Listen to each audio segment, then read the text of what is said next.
Hello everyone, and thanks for joining us for the Customer Marketing Summit. As we prepare to unleash another exciting session, we just want to say a massive thank you to our partners, sponsors, you, and our ensemble of speakers and participants for helping us bring this pioneering event to life. A little later today, we will be announcing the winner of the Customer Marketing Excellence Award, so make sure you stay tuned for that. We had a great time reviewing all your fantastic nominations. Thank you for taking the time to share those with us. I hope you are finding today's sessions insightful, and I want to remind you that the learnings don't stop here.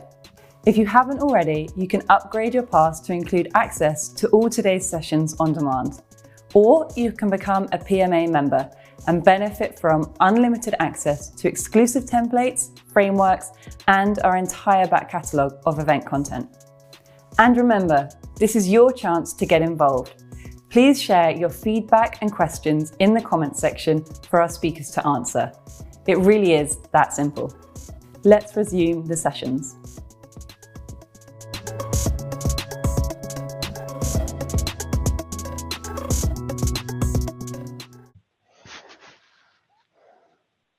Hello everybody, and welcome to the panel session on engaging your customers with effective communication. My name is Igor. I'm product marketing lead in Lemax, tour operator software, and I'm joined today with Alex and Anita. Hello, girls. Hi, Igor. Hello. Can you introduce yourself to the Customer Marketing Summit attendees? Sure.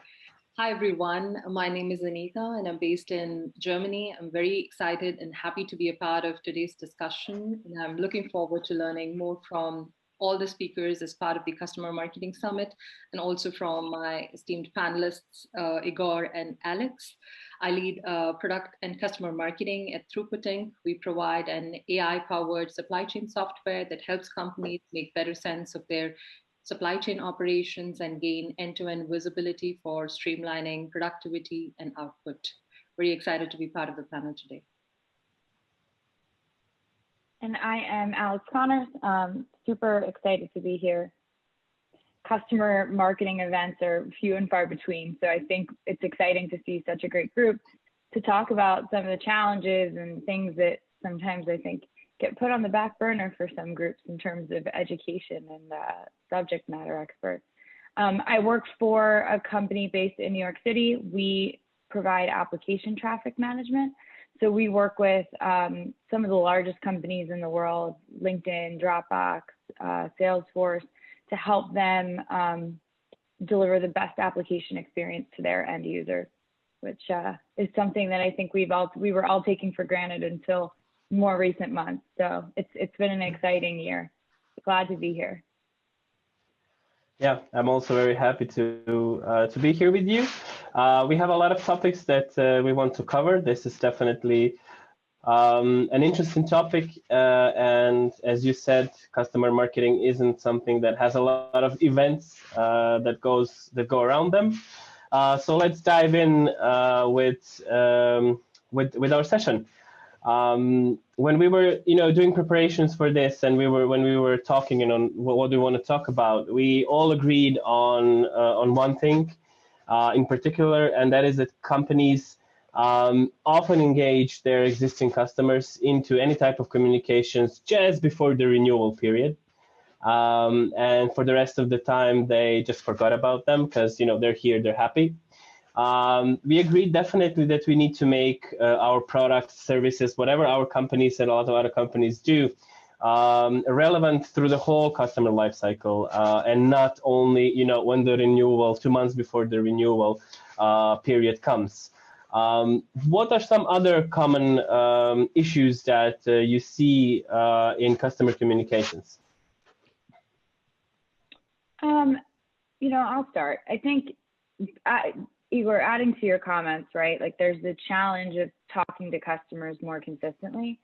And then the other piece is what you use to talk to them, right? So customers want value. There's no doubt about that. And to your point on the renewal cycle, sometimes we kind of take for granted the customer relationship over the course of that journey and life cycle. But I think one of the biggest challenges that we've seen is and we're a tech company, right? We sell to technologists. We sell to, in all of my roles predominantly, we've sold to the people that are buying the stack that run their organizations and investing in that stack. And the biggest thing we see is their data is disparate.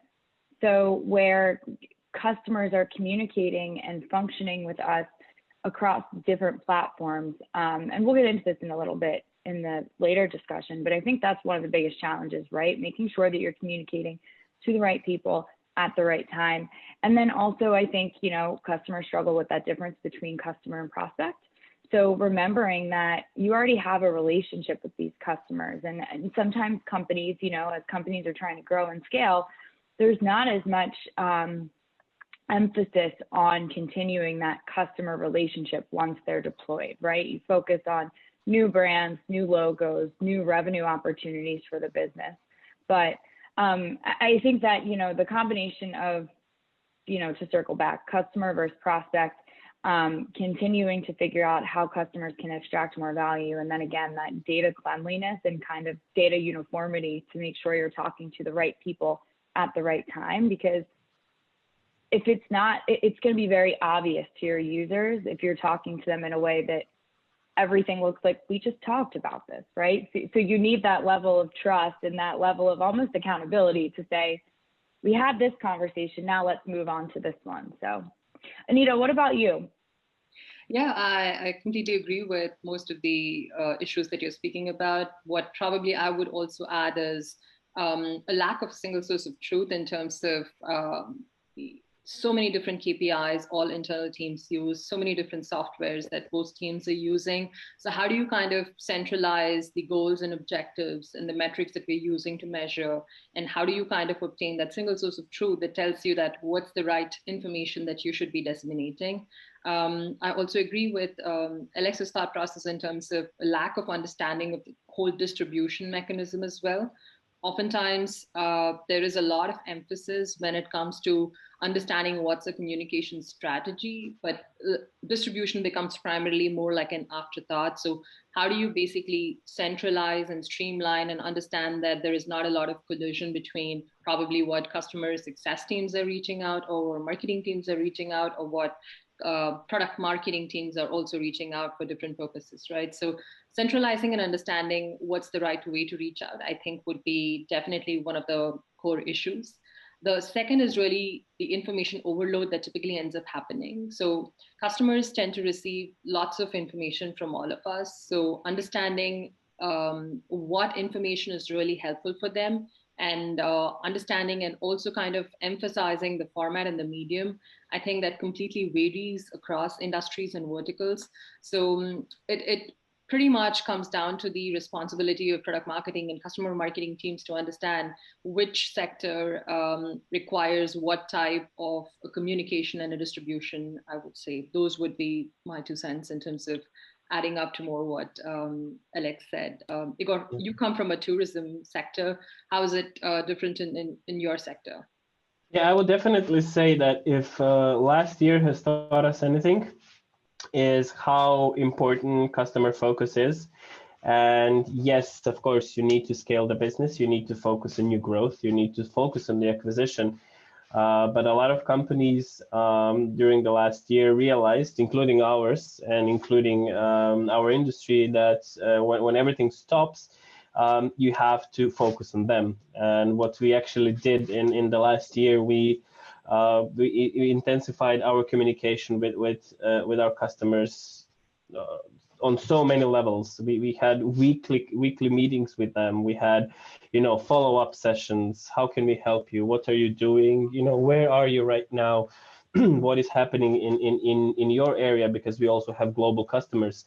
So it's very, I like to see how that one of the positive changes that happened from the whole this whole situation the last year is this focus on your, on your existing customer.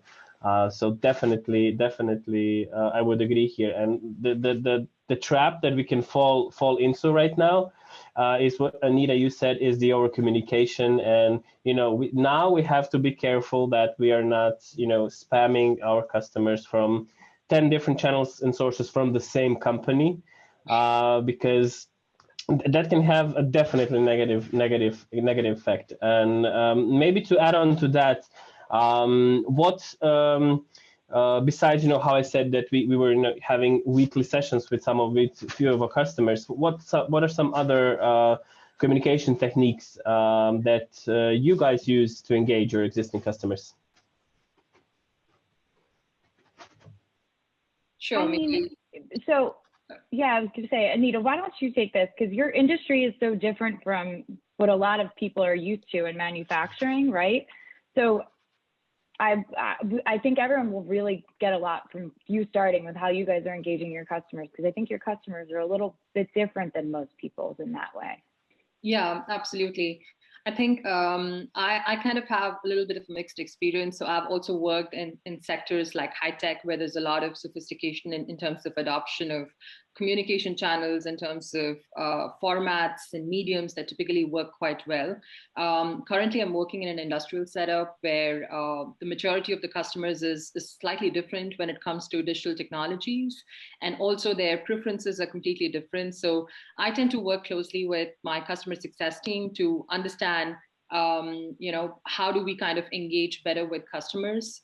What's their account intelligence that we can gather and kind of do some sort of a segmentation, whether the customer is just beginning on their digital transformation or if they are moving from one tool to another, and then kind of work intelligently to, define some sort of a personalized approach of how we can work very closely with the customer, give them a little bit of a high touch experience, yet at the same time, not really overwhelm them with a lot of typical formats of information that we distribute. We also kind of tend to check with them during the entire onboarding process itself, like what are the formats that they would like to engage with. So we give them that option to pick and choose. Invariably, most of them really like to get a lot of information on the product, like product related updates, product maintenance cadence, release notes, product newsletters. Some of them also like to do some sort of a monthly engagement with us where we kind of walk them through a monthly highlight of what's happening on the product side. They get an opportunity to interact with the product management team as well, share their feedback, get to know a little bit about what's upcoming on the roadmap. So it's really like, how do you work closely to understand and make the customer a part of that process, where they feel that they have a stake in understanding and building some sort of a trust that you truly care about them, yet at the same time, you're really interested in engaging with them in a way that's more informative for them and more valuable for them. Besides that, we also run different formats, like we run customer advisory boards, we run power user groups. We also try to run like customer workshops where customers themselves come and share about their challenges, their use cases, how their entire process was when they really started on the product, and where are they going ahead from here. So it's kind of a mix of, I would say, information sharing from our side, plus also from their side, to make it more like a community where they engage and also educate each other. Yeah, it's funny you mentioned CSMs, and I think customer success managers are the unsung heroes of every business lately. I don't think I ever talk to a customer who doesn't highlight the value of their CSM. I don't think they sleep much, but they provide a ton of value.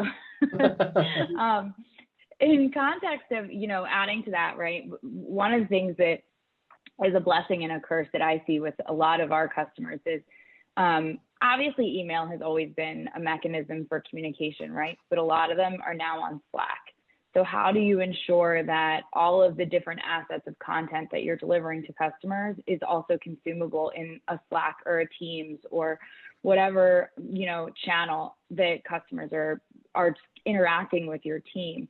We'll get into the feature and product update stuff in a bit, but I think the other thing we realized really quickly in the last probably 8 months or so was customers were looking for community with each other. And one of the cool things is that with virtual events, right? I mean, as we're sitting here on this panel, I'm in New York, Anita's in Germany, Igor's in Croatia, right? Like we're all so dispersed, but having such an engaging conversation, customers have been looking for that similar interaction, and being able to connect the dots between customers in Australia and customers in Texas has been like an amazing, amazing output, right? Shared use cases. And there's also something to be learned from the commonality of that. newsletters and the consistency around them, I have found to be like one of the most invaluable ways to communicate for two reasons. One, you can provide a lot of information, very condensed, and customers can pick and choose what they want to look at. Two, it's very easy to make a newsletter consumable in Slack or in Teams, which is also great. You're not reliant on just an email. And then the last piece is it's really easy to share it. So it's really easy to just forward on that link, forward on that information, and provide enough information that like people expect it to come, right? And newsletters are, you know, we talked about this a little bit before, like the difference between talking to prospects and talking to your install base. Newsletters give customers everything they want to know in one place consistently, and no one ever feels like getting into a newsletter you don't expect to be sold to, which I think makes it really valuable as a source to share anything from updates to even industry news. I found that to be a really, really valuable resource on top of, you know, what you mentioned, Anita, leveraging CSM. Yeah, definitely. And when we are coming to newsletters, I have the one that is often forgotten about are the release notes. I personally, I think they are definitely not used enough, or sometimes not even used right. And whatever the preferences the companies that are doing them or the market has, whether they are being long release notes or short release notes, what they're often missing is, you know, what's in it for me, for the customer. You know, they can often be a list of, you know, bug fixes and features, and not, you know, providing the real value to the customer. So how do you see it, Alex? I'm speechless, obviously, right now. I have been in multiple conversations about the importance of release notes this week. So Igor, you mentioned something really important, right? People, like, release notes used to always be released when something bad was happening, bug fixes, hot patches. So release notes kind of became like almost doomsday in a way of like, we have to put this note out to the base. But it's the complete opposite. It's particularly with SaaS, right? When you're selling on-prem software, yeah, release notes are brutal because you're going to do the upgrade yourself. We're going to ask you to pay for services. And by the way, it may or may not work depending on what hardware you're running it on. With SaaS, release notes are like, to me, you know, if we bridge the gap between what you said earlier, right? Renewals, talking to people right before renewals, release notes are like the single easiest way to bridge that gap between having a continuous conversation with your customer, continuing to show value in where you're investing, updates to your UI, updates to integrations, extensions of the platform, new reporting availability, right? And making customers feel excited to renew again. So if you take release notes and use them as a way to say they're providing value, not bad news, I think that, again, they're probably the biggest opportunity for you to educate your customers, but also drive more adoption of whatever product they're consuming. The last piece of release notes that's really important, though, kind of goes back to what I was saying earlier, in that customers want information in multiple places. So yes, you want to have them in your portal or site, whatever your customer community looks like, but you also want to have them available in an email, right? And your CSM should be able to share them, but also sometimes they're a good thing to come from product management too. Like, there's nothing wrong with product management having more access to the base. Customers don't want to hear from salespeople. They want to hear from PMs. They want to hear from the people building products. And then the last piece of that is making them available in your product. And that's, you know, that's when you're delivering in a SaaS model. But I think multiple streams to consume them, and looking at release notes as an opportunity to make that renewal cycle easier and show value, versus the idea that release notes are there to show that things needed to be fixed. I think those days are gone in the wake of SaaS. So I would Anita, add on what it. about you? Oh, sorry, Igor. No, I just, you sparked an interest here when I would, from the channels that you mentioned, I would definitely also mention in-app. I remember when, I don't know if we are allowed to say different vendors, but when I was using Gainsight, the release notes became such of a habit to me that I was waiting, you know, for the first week of every new month, and waiting that in-app in-app to come and what's new, because they did it so well. They explained, how will my job be easier because of the numerous things that I've put out. It just became a habit. And I think that's the best part that you can do with the release notes. When you communicate the values so good that you make a habit from it and people look forward to them. I can't wait to tell my game site friends that. I've worked closely with a lot of the game site team in London when I was living over there, and I'm sure Nick will be over the moon to hear that glowing endorsement for game site. Yeah, and Anita, how is it with your industry? Are release notes something that is common or?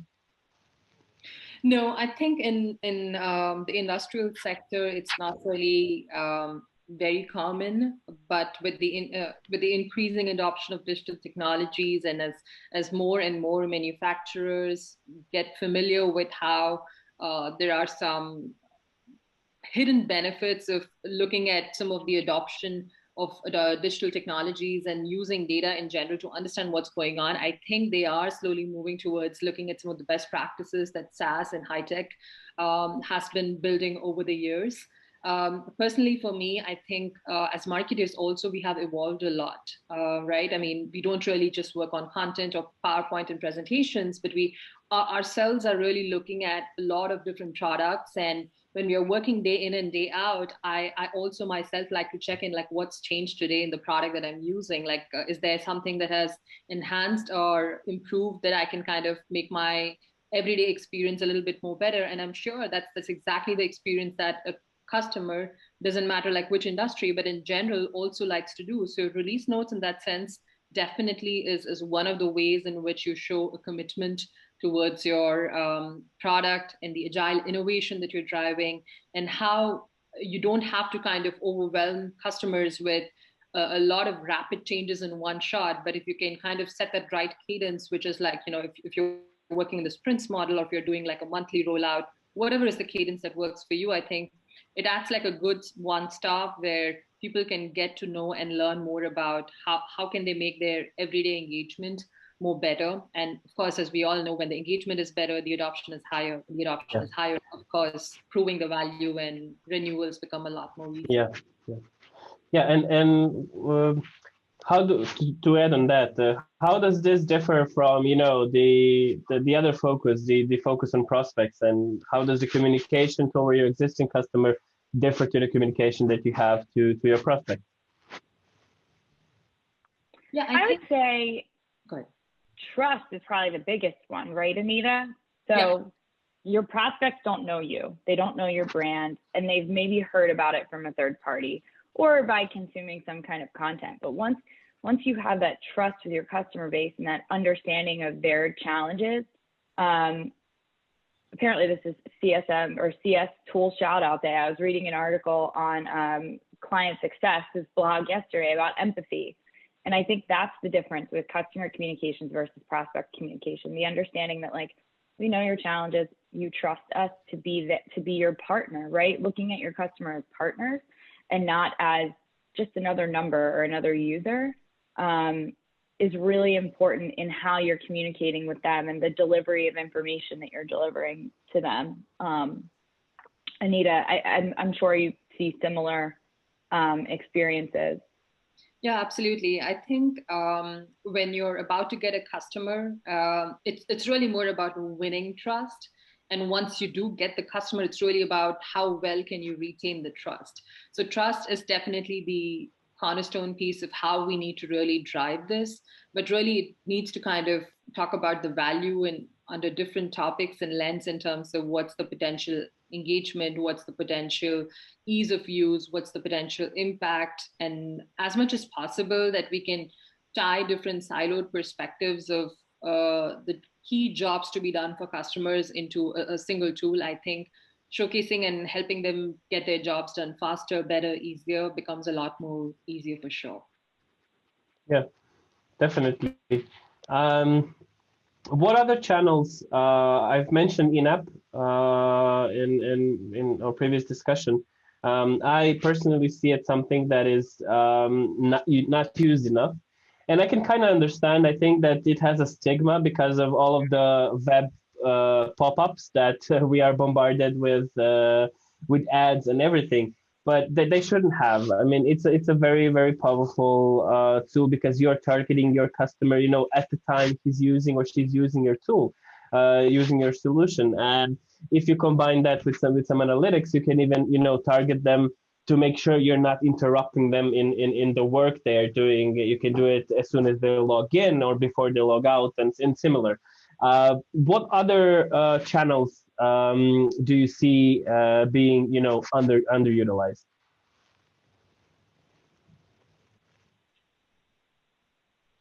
Maybe I can go first. Yeah. I think the typical areas that include are the product walkthroughs, your major release updates, and how other areas can be definitely leveraged are completely underutilized. And I would even add that they're not very highly experimented with as well, right? So most of the times it's really about, when we are doing a massive product rollout, when we have a lot of UX updates, we want to create some interesting user guides, and that's where pretty much the status quo exists today when it comes about in-app communication. A lot of times, most of the products today have some sort of analytics in general, I would say. So combining the insights, what you can get with your inbuilt product analytics as much as possible. If not, there are so many different tools that are available today. Most of the in-app communication tools do provide you some sort of a product usage and product analytics insights as well that help you to kind of basically dissect better, target better, segment better, and really use the 101 of marketing, which is like, how do you send the right information at the right time, at the right to the right person, right? So I think stitching those aspects, pretty much it boils down to how do you talk about emphasizing the basics better and better. As much as technology keeps improving, I think the complexity is increasing so much that all of us invariably try to struggle with doing the basic aspects really well. So I think on one side, there is this whole aspect of experimentation that definitely needs to be done more. On the other side, the basics also need to be fine-tuned a lot more to make sure that you can kind of really target and segment better, I would say. The other aspect that I typically feel is kind of not really utilized that well is the aspect of feedback and surveys in general. It shouldn't be just about utilizing them during renewals in general, or also probably when churn is most likely to happen. I think it should be a point of a format that guides product marketers and customer marketers in general to understand what is the actual experience like, what is it's a better way to kind of actually validate the product hypothesis, the feature hypothesis as well, and kind of really work backwards to say with your product team, these are the core areas where customers are actually struggling, or these are the core areas where they see value. Can we maybe prioritize or change our roadmap slightly to accommodate this better, right? So I think looking at those aspects would definitely be instrumental to be completely data driven, yet at the same time have, as Alex said, a lot more empathy towards really looking at where customers are not seeing a lot of value, I would say. Yeah, and I think, one of the things that we haven't talked about, right? In-app is ideal. In an ideal world, all of your consumers are living in your app. All of your customers are living in your app. The reality is that's not the case, right?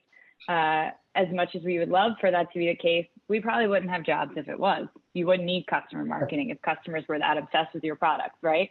Yeah. Another thing that we find is we have a lot of customers that access products via API. When you move into the infrastructure space, when you're moving into the core environment. So how do you get in front of those customers who really have no interest in logging into an app or logging into a portal daily? Maybe they're doing it, every so often because billing might sit there, release notes could sit there, as we mentioned, other information might sit there, but day in and day out, they're doing everything via an API and moving on to something else. If that's the case, then you have the balance of a combination of email, CSM, support to some degree, your account management team, and then also, like I mentioned, Slack and Teams. I think products like this, and full transparency, I love both of those products, but they also drive me nuts. Like they can be the most distracting thing in the world some days. I was just talking with another customer of ours about it was like a Slack vent session. I was like, I will never send you important information in Slack because if you miss it, you'll never see it again. But I always think of Slack like Twitter. It has 60 minutes of life, and after that, hopefully they see it in email. But that's a big challenge, right? In terms of how customers want to consume information. And I think the one thing that keeps coming up for me as we're having this discussion is we're marketers, right? So we all know what we want in terms of if we need information, we look at HubSpot, or you look at Gainsight, or you look at all these different Marketo, a little more vintage, but we look at all these different products and all these different companies who have become those SMEs. And that's where, as much as brands seems frivolous at times, if your users are disparate and you're using all of the channels that you can, the next best thing is being that brand that people trust and go to when they're looking for more insight and more information. And that's the job of everyone in marketing, right? That's the job of your entire company. So how do you take all of these channels that we've talked about, whether it's in-app communication or email or Slack, or even like big forums, right? Your customer community, which we haven't even touched on today. The next piece is leaning into your brand for those customers that just aren't going to access things in the natural way that most users access things. It's kind of a long-winded answer, but unfortunately, it has to be more omni-channel, if you will, because customers they function in so many different ways. Yep. I would definitely agree with both of you. And the thing that we haven't touched, because we could talk about it, for 7 or 10 different sessions, is a community, actually, is creating the community of your customers. And when I put myself in the shoe of the customer, when I'm the customer, I myself try first, if I need to find out something, I will probably try to go at their support pages, ask the community, and then go forward. So a community isn't something that it's easy to build, but every time that it's done right, you can get a lot of value from it. So that is something that is definitely underutilized. And we touched also upon the product adoption several times. As product marketers, as customer marketers, we know how that adoption is very important for customer satisfaction, for renewal rates, and everything else. Do you think it's something that is done enough? Do we have enough focus on the product adoption, making sure that our users are adopting everything that we have, or is it something that is missing when it comes to communicating with your existing customers? For me, it's a priority, but you can never have enough adoption. I ran a customer forum a few weeks back, and one of the most valuable features of our product kept on coming up in conversation. And I realized that a percentage of people in the virtual room weren't even using it. And I was like, what? Stop. We went right into the portal and demoed it. I was like, what? So, and these have been customers for a while. We talk about these features all the time. And it goes back to if customers don't know or aren't looking at it, or you're not creative in how you're talking to them, they still might miss it. And so to answer your question, I think product adoption is something that we're never going to solve, right?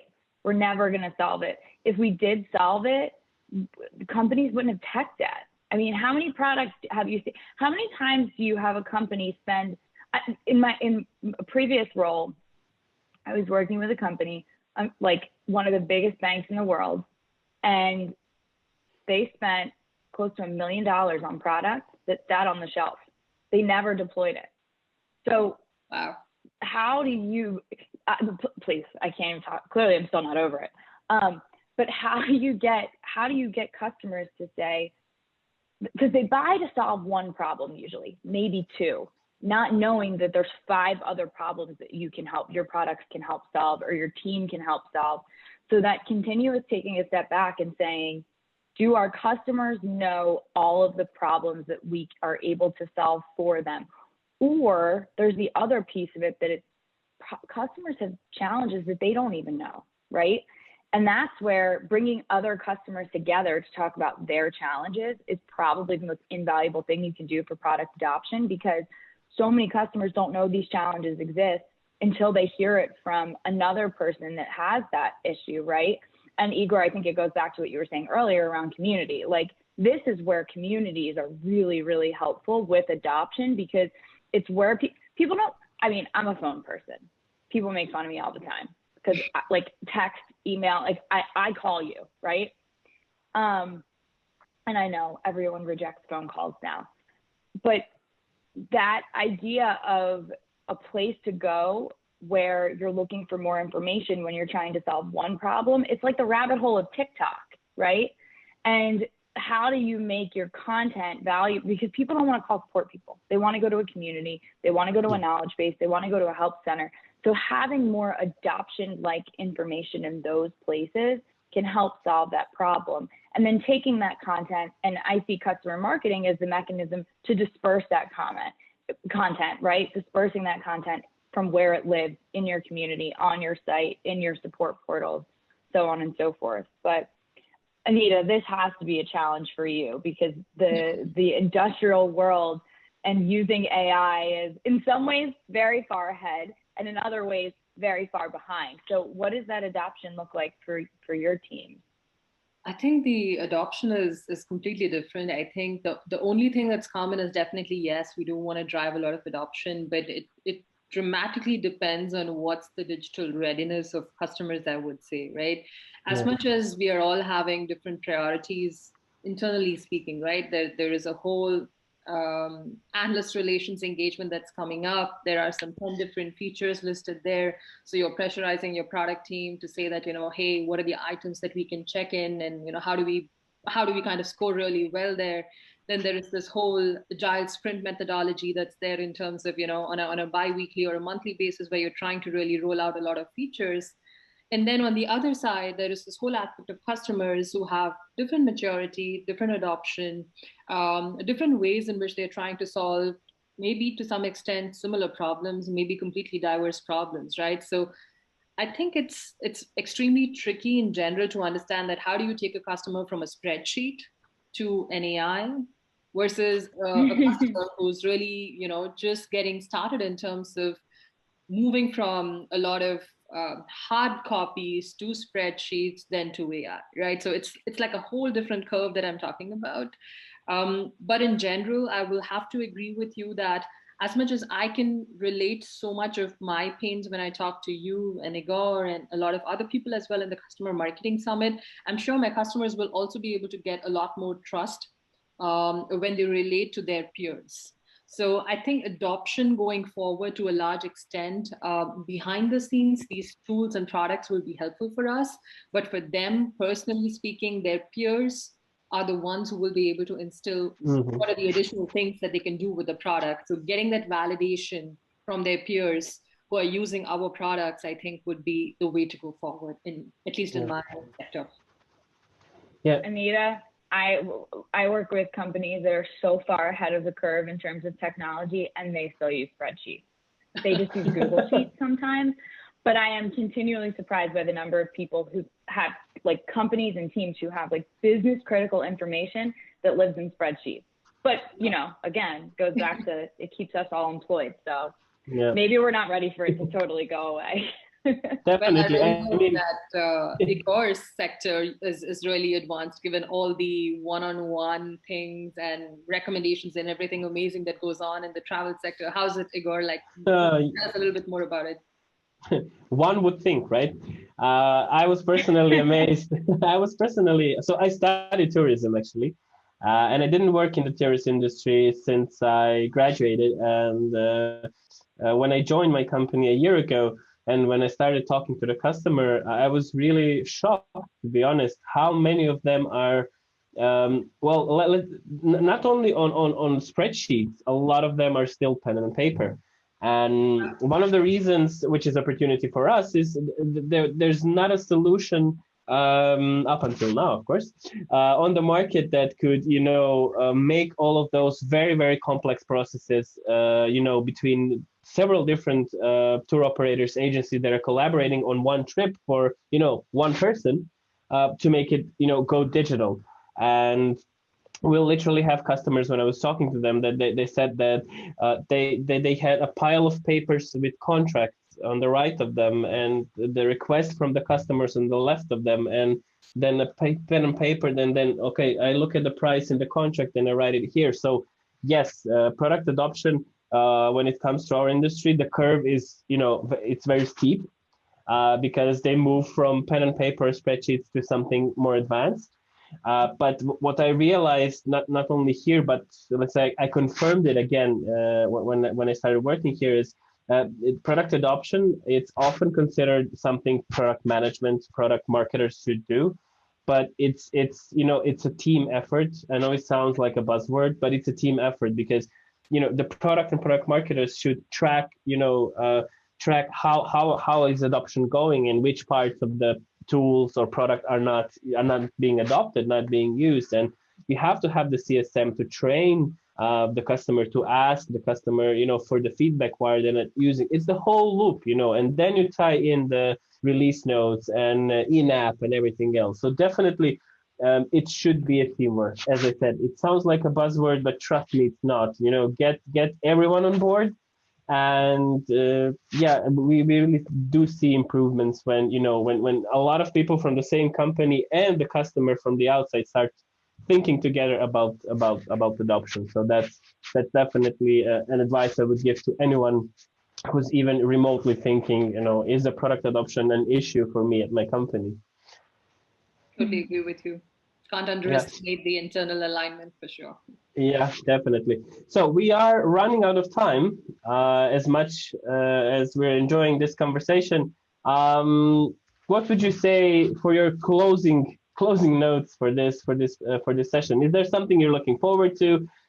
Is this something that you're planning as a project in customer marketing communications in the following year?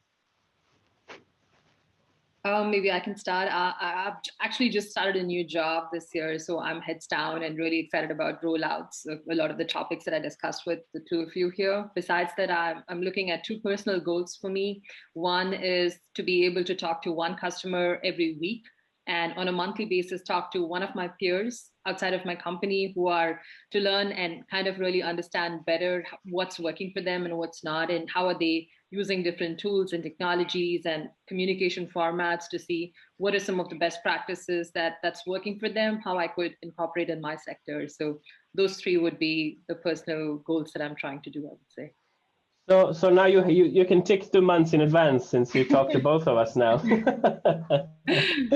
And by at the summit, I'm sure you could tick off the next 12, really, depending on how many people you talk with throughout the event. So that might be cheating. You might need to up that number. In context of goals, it's funny, like going into 2021, I had this conversation with our head of marketing. I said, there's such energy that you get from talking to customers. So it's the thing I miss the most. So Anita, I have a similar goal of talking to at minimum one customer a week. I would say what I'm most excited about is hopefully getting on a plane and being able to, share meals with customers again. Who knows if that will happen? If not, I think what I'm most excited about is what remote work has done in terms of this part of businesses, right? This part of marketing. I think that it's created such opportunity for companies who really didn't have to be heads down and so focused on their customer base. I've always been a proponent of customers are a privilege, not a right. So trying to build that, trying to keep like the group here, and not just in this panel, the group at this event, I'm excited to see the continuous standard be set for how to have those ongoing conversations with customers and delivering value, and also making it an expectation and not a nice to have anymore. I'm excited about where we're going as an industry from that perspective. Igor, I can't imagine what I'm sure you're excited about a lot of things, but I mean, you took a job at a travel company less than a year ago when no one in the world was allowed to travel. So you must have a lot to be excited about. I accepted the offer 5 days after World Health Organization declared the pandemic. Wow. So I can't believe they were still hiring. we actually hired I think more than 20 people in last year. So the thing is that the travel industry is hit really bad, and it's at a top. I mean, there's barely few countries in the world that are receiving tourists. But what it gave us the time to really focus on the customer and not to be cheesy, but it really did, because we took the time to assess all of our processes to see what are we doing good, what can we do better. And this is something that I'm looking forward to seeing being rolled out as as the vaccinations are coming, as the borders are opening. I'm really looking forward to see all of those effort going into seeing the light of day and in the next year or even more. So that's something that besides the customer focus, we need to make sure that this customer focus doesn't evaporate again, because okay, everything's open, let's go now. But my goal is to make sure that doesn't happen, and we continue to do things in this space. That doesn't mean that we will forget about the acquisition completely differently. It only means that it will finally sit at the same level, the existing customer and the new prospects and new customers. Okay, I think that our time is up. We are just a minute. We have a minute to spare. Thank you for this lovely conversation. I really enjoyed it. I really myself did learn a lot from you in the past even 2 days that when we were preparing for this session. Thanks everyone who joined the Customer Marketing Summit, and enjoy the rest of the session and panels ahead. Have a nice day. Goodbye. Thanks everyone. Great to be here. Bye. Bye.